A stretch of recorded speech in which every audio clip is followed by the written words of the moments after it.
Carbohydrates in the form of glycogen that we store in our muscles, and El gran mito de las carnes, santinas, leucomainas, lipoácidos, cadaverina, putrefactina y ácido úrico. 70% de toxinas atribuyen a la carne la más letal para producir cáncer. He aquí las verdades y el gran negocio de la industria de las carnes y el gran negocio farmacéutico. Veamos la verdad, y aquí se derriba el gran mito de las carnes. Hoy la ciencia oficial enfrenta esta gran verdad.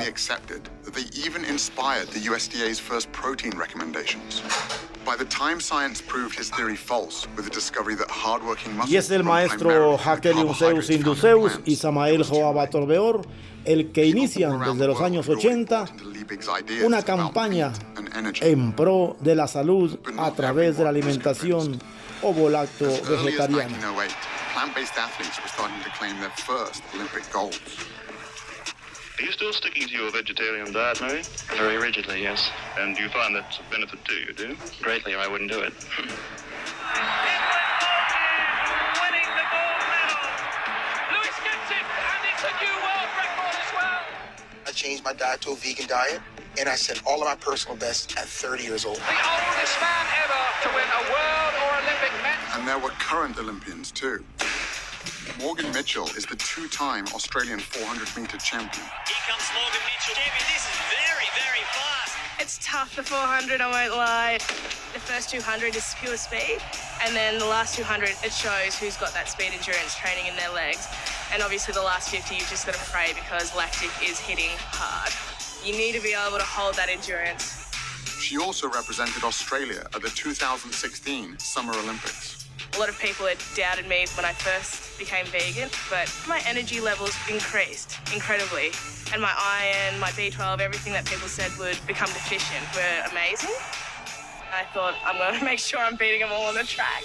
I mean, we're all friends, but it was pretty cool to finish my Australian domestic season undefeated. And to win the Nationals was obviously that little cherry on top. Morgan Mitchell is tearing away from the field. There was also Dotsie Bausch, an 8-time USA national cycling champion and 2-time Pan American gold medalist.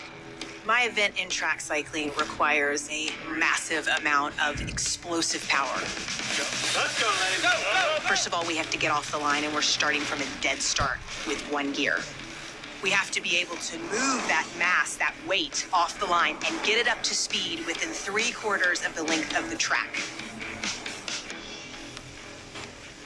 My training regimen involved 6 days a week, climbing mountains up and down for at least 4 and 5 hours a day, hard track sessions, and then big gym sessions. I grew up in Kentucky, so that's the land of casseroles and barbecue and meat.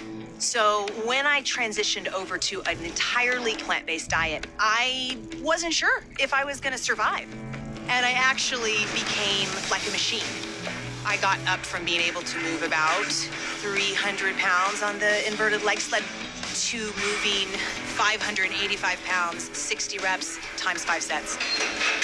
To move that kind of weight, you need more than just energy. You also need strength. In other words, protein. I just couldn't believe that Dotsie, or anyone for that matter, could get enough protein eating only plants. I think one of the biggest misconceptions in sports nutrition is that we have to have animal protein, and in particular meat, to get big and strong and perform at a high level. That's just clearly not true. All that protein that you get when you eat a steak or a hamburger, where did it come from? It came from the plants that the cow ate. I was surprised to learn that all protein originates in plants. Cows, pigs, and chickens, it turns out, are just the middlemen.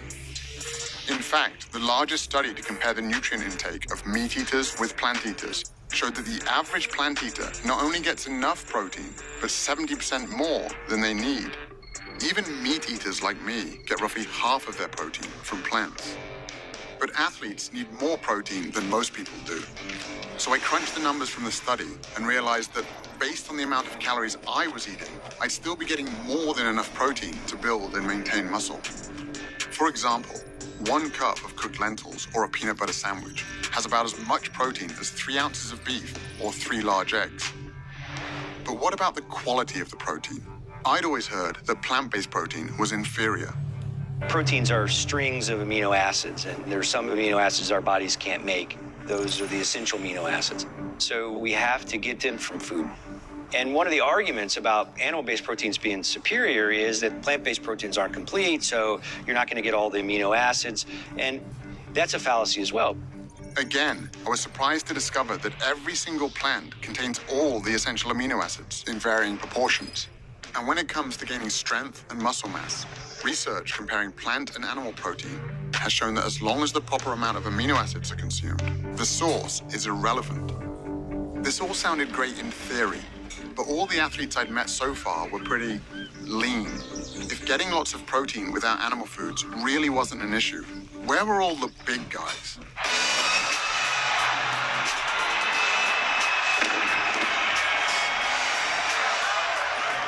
Kendrick Ferris was the only male weightlifter to represent the United States at the 2012 and 2016 Olympic Games. Olympic-style weightlifting is going from the ground to overhead in one or two explosive movements, the most explosive movements that can be done.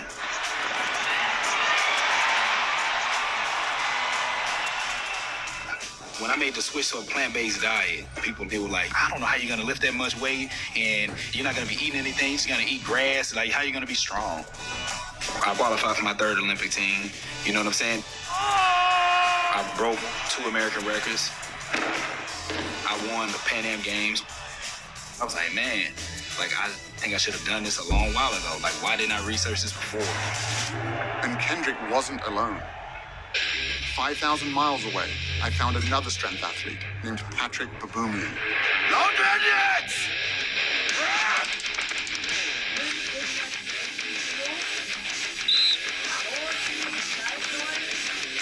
Patrick is one of the strongest men on the planet, with multiple world records, including the front hold, the keg lift, and the log lift.